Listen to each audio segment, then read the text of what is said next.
Dopo vi faremo vedere davvero una performance spettacolare, si chiama La fine del confine della mente, ha aperto ufficialmente le celebrazioni per i 50 anni dalla tragedia del Vajont. Un potentissimo raggio di luce è stato sparato dalla cima della diga del Vajont verso la Valle del Piave e ha seguito esattamente la traiettoria dell'acqua che portò la morte il 9 ottobre del 63, la morte per quasi 2000 persone.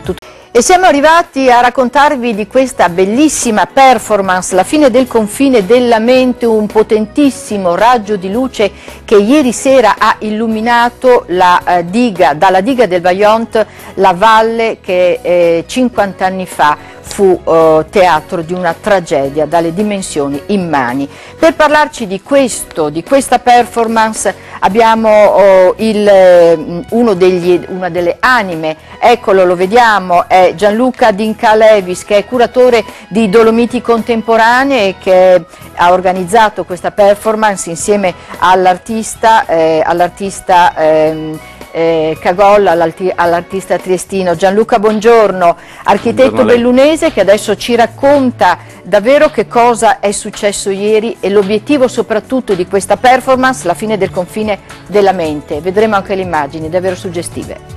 Sì, dunque una performance di Stefano Cagol, artista trentino, che Dolomiti Contemporanee, io sono curatore di Dolomiti Contemporanee, ha organizzato sulla diga del Vajont. Quest'anno, nel 2013, ricordiamo il cinquantennale della tragedia che nel 1963 colpì queste valli.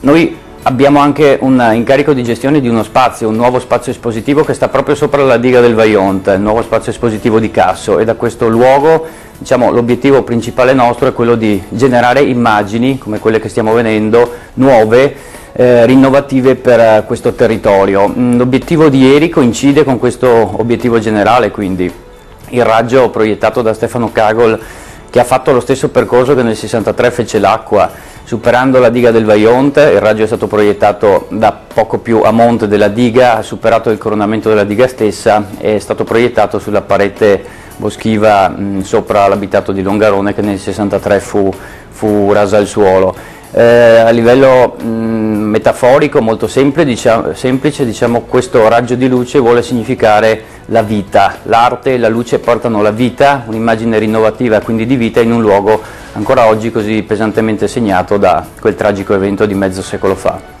Direttore, una domanda, dettagli tecnici su questo fascio di luce che è rimasto acceso per quasi 2 ore ieri, e dopo spiegheremo anche che è l'inizio di un progetto, oltre che essere l'evento di apertura delle celebrazioni per i 50 anni dalla tragedia del Vajont, sia dettagli tecnici che emozioni di quello che è successo ieri.